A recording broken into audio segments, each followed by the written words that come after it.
Welcome to my Indian YouTuber Gudiya kitchen. और आज मेरे किचन में बनने जा रहा है south Indian recipe idli sambar और चटनी। तो चलिए मैं बताती हूँ कि मैं अपने तरीके से इडली सांभर चटनी कैसे बनाती हूँ। और सांभर भी बहुत ही इजी तरीके से आपको सांभर बताऊंगी, जो कि बहुत ही झटपट से बन जाता है, बहुत ही मस्त लगती है खाने में। आपको कोई भी ज्यादा तामझाम नहीं करना है और बहुत ही झटपट से बहुत ही आराम से सांभर बन के हो जाती है रेडी, वो भी बहुत टेस्टी वाली सांभर। और चटनी की रेसिपी भी बहुत अच्छी बताऊंगी, बिल्कुल मजेदार वाली चटनी। और चटनी में मैं क्या क्या डाल रही हूँ वो भी आप ध्यान से देखिएगा। तो चलिए बनाना शुरू करते हैं इडली सांभर चटनी, मेरी साउथ इंडियन रेसिपी। तो चलिए बनाना स्टार्ट करते हैं। तो सबसे पहले लूंगी मैं एक पतीला ली हूँ मैं, और उसमें डालेंगे एक कटोरी से सफ़ेद उड़द दाल। तो जिस कटोरे से हम उड़द की दाल डाली हूँ मैं, उसी कटोरी से चावल भी डालेंगे। तो एक कटोरी सफ़ेद उड़द की दाल और सेम उसी कटोरी से चावल। तो यहाँ मैं ले रही हूँ 3 कटोरी चावल। तो आप जिस भी मेज़रमेंट वाले एक कप से नापोगे तो बस मेज़रमेंट सेम होना चाहिए। एक ही कप से चावल और दाल दोनों डालेंगे। बस दाल देना है 1 कटोरी, तो चावल देना है 3 कटोरी। तो यहाँ 3 कटोरी चावल मैं डाल दी हूँ। और ये एक दिन पहले की है, क्योंकि हमें ठंड में इडली बनाना होता है तो एक दिन पहले बैटर तैयार करना रहता है। और यहाँ 1 चम्मच मेथी का दाना डाल दी हूँ। और सब में मैं पानी डाल के अच्छे से वॉश करके और इसे भिगोने के लिए रख दूँगी। और जब 4-5 घंटा भीग जाएगा अच्छे से, इसके बाद पीस के रख लूँगी। और इसके बाद ये है नेक्स्ट डे मॉर्निंग के, क्योंकि मैं लंच बॉक्स में ये ऑफिस के लिए बना के दे रही हूँ। तो यहाँ मैं कढ़ाई में डाली हूँ चना की दाल और मूंगफली, और इसे पहले थोड़ी देर भून लेंगे। तो यहाँ मैं चटनी बनाने की तैयारी कर रही हूँ। और जब मूंगफली और चना दाल थोड़ा अच्छे से, जब हल्का सा कलर आ जाएगा, इसमें से हल्का सा भुन जाएगा, तब इसे क्या करना है, इसे हम पहले एक बर्तन में निकाल लेंगे। क्योंकि ध्यान रखिएगा, क्योंकि जो अभी ठंड की मौसम चल रही है ना, तो इडली का जो बैटर है ना वो थोड़ा फॉर्मेंट होना चाहिए। इसलिए मैं रात को ही पीस के रख ली थी और अभी सुबह मैं बनाने जा रही हूँ। फिर उसी कढ़ाई में मैं मूंगफली और चना दाल निकाल ली हूँ। फिर उसी कढ़ाई में मैं डाली हूँ सरसों का तेल, जीरा और सूखी लाल मिर्च। और इसके बाद 8 से 10 लहसुन की कलियां छील के डाल देंगे, अदरक के टुकड़े डाल देंगे और इसे थोड़ी देर भूनेंगे। और इसके बाद बारीक टुकड़ों में कटा हुआ प्याज एक डाल देंगे।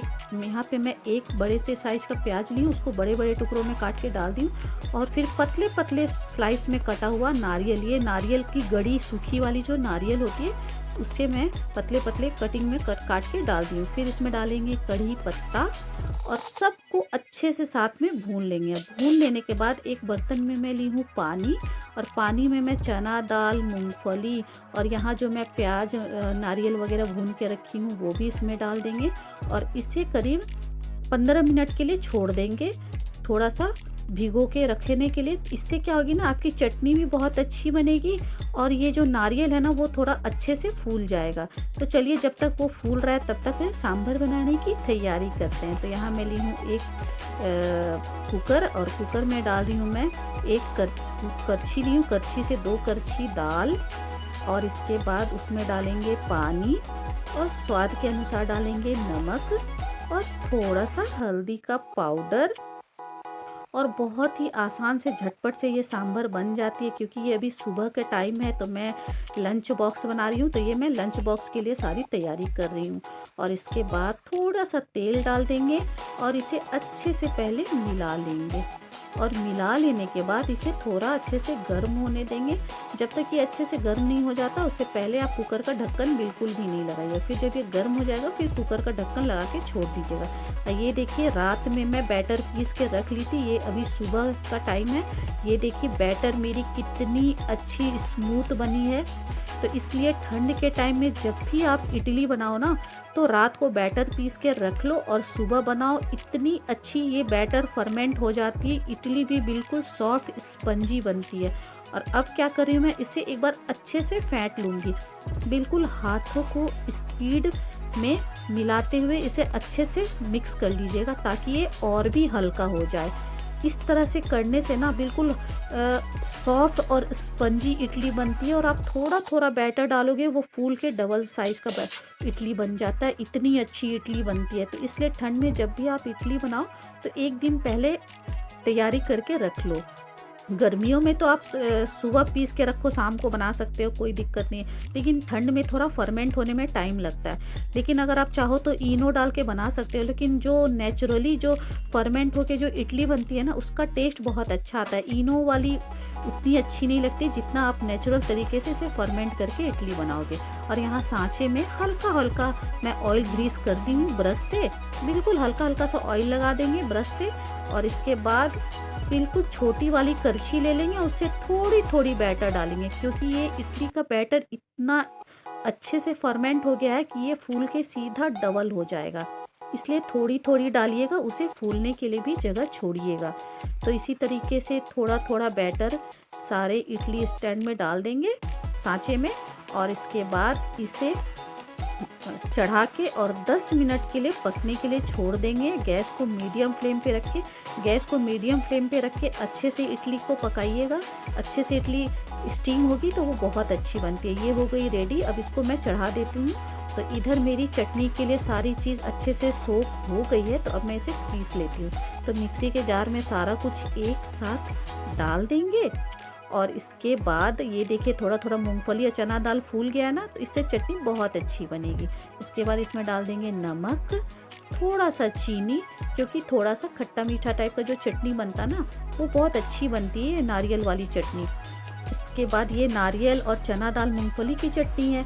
और ये देखिए बहुत अच्छी हमारी चटनी बनके हो गई रेडी। बहुत अच्छी चटनी बनी थी। और अब इसे लगाएंगे तड़का। तड़का लगाने के बाद हो जाएगी हमारी चटनी कंप्लीट। तो डालेंगे सरसों का तेल तड़का पैन में, फिर डालेंगे 2 सूखी लाल मिर्च और थोड़ा सा हींग डाल देंगे। हींग जरूर डालिएगा। और फिर इसे अच्छे से पका के फिर लगा देंगे तड़का। और ये हो गई चटनी हमारी रेडी, मूंगफली चना दाल और नारियल वाली। तो अगर आपके पास कच्चा नारियल नहीं भी है तो आप सूखा नारियल को भी पतले पतले स्लाइस में कट करके और भून के पानी में भिगो के भी आराम से चटनी बना सकते हो। सेम वही फ्लेवर आता है, कोई भी अंतर नहीं होता। तो चलिए चटनी बन के हो गई रेडी। तो अब बनाते हैं सांभर। तो सांभर के लिए ली हूँ मैं यहाँ पे गोभी, टमाटर, प्याज, हरी मिर्च, बारीक टुकड़ों में कटा हुआ गाजर और थोड़ा सा कद्दू और थोड़ा सा हरा धनिया। और सबको मैं छोटे छोटे टुकड़ों में बारीक बारीक काट ली। गोभी बिल्कुल थोड़ी थोड़ी सी सब्जी लीजिएगा, क्योंकि सांभर में बिल्कुल थोड़ी थोड़ी सी सब्जी होती है। और अगर आपके पास अगर ड्रम स्टिक हो वो भी आप इसमें डाल दो तो और भी अच्छा बनता है। फिलहाल मैं मार्केट गई थी, मुझे ड्रम स्टिक नहीं मिली, तो जो मेरे पास सब्जी थी, जो आपके पास सब्जी हो वही डाल के अच्छे से, खासकर कद्दू जरूर डालिएगा, उससे सांभर बहुत अच्छी बनती है कद्दू से। और ठंड के मौसम में तो बहुत अच्छी अच्छी सब्जी मिलती है, तो सांभर बहुत ही अच्छी बनती है। तो सबसे पहले कढ़ाई में डालेंगे सरसों का तेल और इसके बाद इसमें डालेंगे राई। तो यहाँ मेरी पीली वाली और काली वाली जो राई होती है वो मैं मिक्स करके रखी हूँ, वो इसमें डाल दी हूँ मैं। और इसके बाद 1 चम्मच मेथी का दाना और इसके बाद सूखी लाल मिर्च डाल के और अच्छे से चटकने देंगे।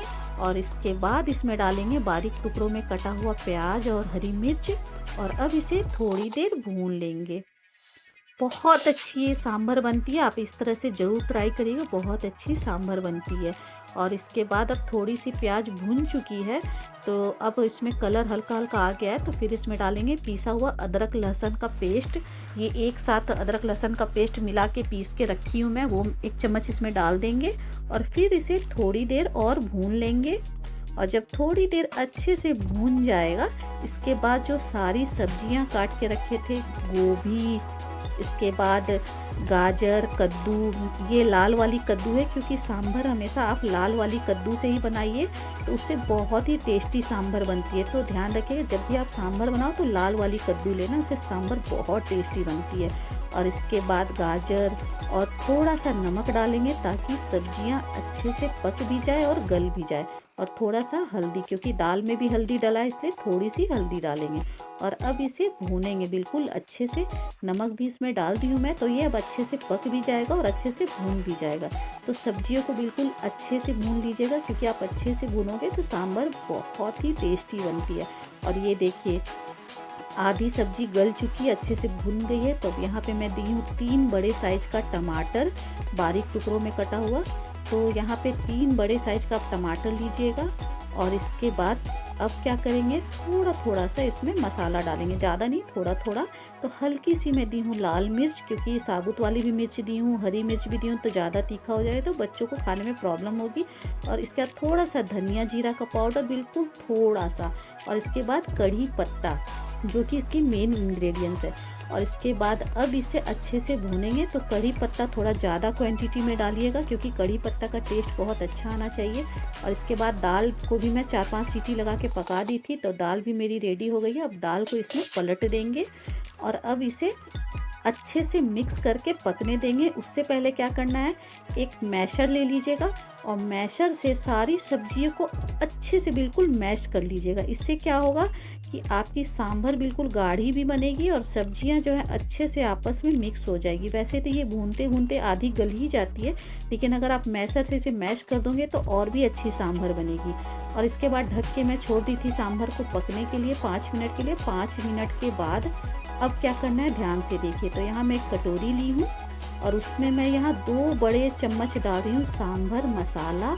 और सांभर मसाला में थोड़ा सा पानी डाल के इसका घोल तैयार कर लेंगे। पहले डायरेक्ट हमें सांभर मसाला नहीं डालना है या भूनने के टाइम नहीं डालना है। सांभर मसाला हमेशा लास्ट में डालिएगा। अगर आप सांभर मसाला को ज़्यादा पकाओगे तो वो टेस्टी सांभर बिल्कुल नहीं बनती, इसलिए सांभर मसालों को बस डाल के और बस 2 से 3 मिनट ही पकाइएगा, ज़्यादा नहीं पकाइएगा। इससे आपकी सांभर बहुत अच्छी भी बनती है और सांभर मसाला की जो फ्लेवर आती है ना, वो बहुत ही अच्छी आती है। तो अब सांभर मसाला को डाल के बस 1 से 2 मिनट में इसे पकाऊंगी। अब मैं ज़्यादा इसे नहीं पकाऊंगी।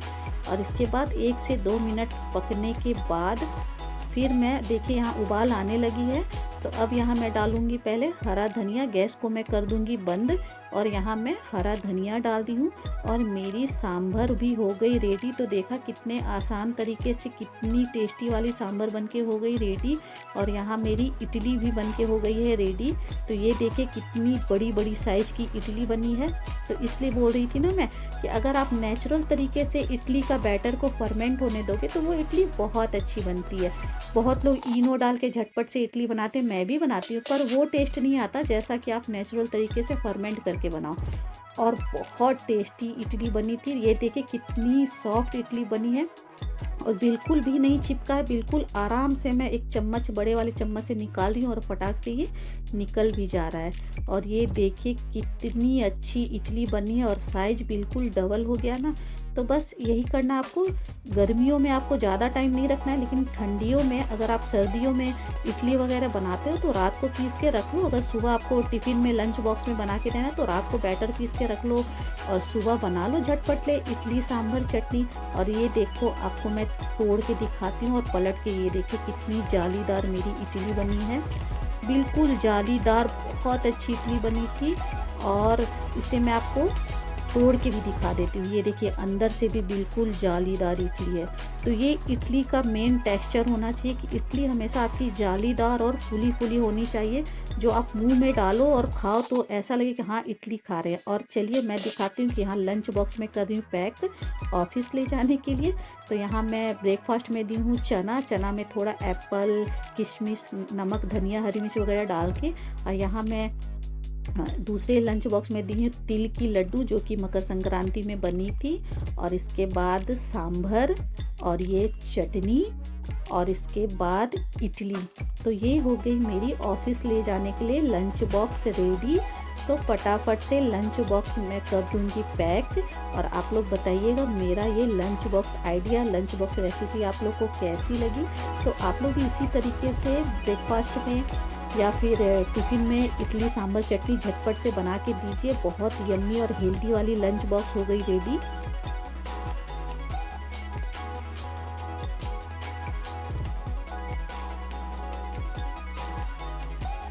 तो जाते जाते आज के सुविचार। हमारे प्यारे अब्दुल कलाम जी बोलते थे कि सपने वो नहीं होते जो हमें नींद में आते हैं, सपने तो वो होते हैं जो हमें चैन से सोने ही नहीं देते। तो ये बात तो सच है, अगर आप कुछ सोच रहे हो, कुछ सपने देख रहे हो, तो सच में रात में हमें चैन से नींद नहीं आती। तो चलिए अपना ख्याल रखिए, और मैं मिलती हूँ आप सबको नेक्स्ट वीडियो में नेक्स्ट रेसिपी के साथ। तब तक के लिए please like share and subscribe. Thanks for watching my video.